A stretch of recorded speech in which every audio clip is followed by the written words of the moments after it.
அனைவருக்கும் வணக்கம். சற்று முன்பு வெளியான முக்கிய அறிவிப்பு. குடும்ப அட்டைதாரர்கள் பயன்பெறும் வகையில் ரேஷன் அட்டை வைத்திருக்கும் அனைவரும் கவனத்தில் கொள்ளக்கூடிய மிக மிக முக்கியமான மகிழ்ச்சியான அறிவிப்பை தமிழக அரசு வெளியிட்டுள்ளது. இதை பற்றி விரிவாக தெரிஞ்சுக்கணும்னா இந்த வீடியோவை கடைசி வரைக்கும் ஸ்கிப் பண்ணாமல் முழுமையாக பாருங்கள். இந்த வீடியோக்குள்ளே போகிறதுக்கு முன்னாடி இந்த வீடியோக்கு ஒரு லைக் பட்டனை ப்ரெஸ் பண்ணிடுங்க. இது வரைக்கும் நீங்கள் என்னோட சேனலை சப்ஸ்கிரைப் பண்ணாமல் இருந்தீங்கன்னா மறக்காமல் சப்ஸ்கிரைப் பண்ணிக்கோங்க. சரி, வாங்க இப்போது வீடியோக்குள்ளே போகலாம். கலைஞர் மகளிர் உரிமை தொகை திட்டத்தின்படி கடந்த ஆண்டு செப்டம்பர் மாதம் 15ஆம் தேதி முதல் மாதம் 1000 ரூபாய் உரிமை தொகையானது தமிழக அரசால் வழங்கப்படுகிறது. தமிழ்நாட்டில் மொத்தம் உள்ள 2.25 கோடி ரேஷன் கார்டுகளில் பாதி பேருக்கு கிடைத்து வருகிறது. கலைஞர் மகளிர் உரிமை திட்டத்தில் விண்ணப்பித்த 1,63 லட்சம் விண்ணப்பங்களில் 1,06,50,000 விண்ணப்பங்கள் தேர்வு செய்யப்பட்டது. அந்த எண்ணிக்கையானது கடந்த ஜனவரியில் 1,07,50,000 அதிகரித்திருந்தது.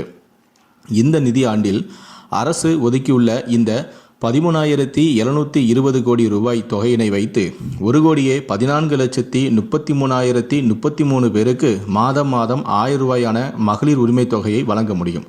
எனவே தற்போது ஏற்கனவே வழங்கப்பட்டு வரும் எண்ணிக்கையான 1,08,00,000 என்பது 1,15,00,000 என்கிற அளவில் அதிகரிக்கப்படும் என தெரிகிறது. அதாவது இந்த ஆண்டு புதிதாக சுமார் 7 லட்சம் மகளிருக்கு மேல் புதிதாக கலைஞர் உரிமை தொகை திட்டமானது வழங்கப்படும் என எதிர்பார்க்கப்படுகிறது. இதில் புதிதாக விண்ணப்பித்து ரேஷன் கார்டு வாங்கக்கூடிய 2,30,000 பேருக்கும் கிடைக்க வாய்ப்பிருக்கிறது. அது போக 5 லட்சம் பேர் பழைய விண்ணப்பம் செய்தவர்களுக்கு கிடைக்க வாய்ப்பிருக்கிறது.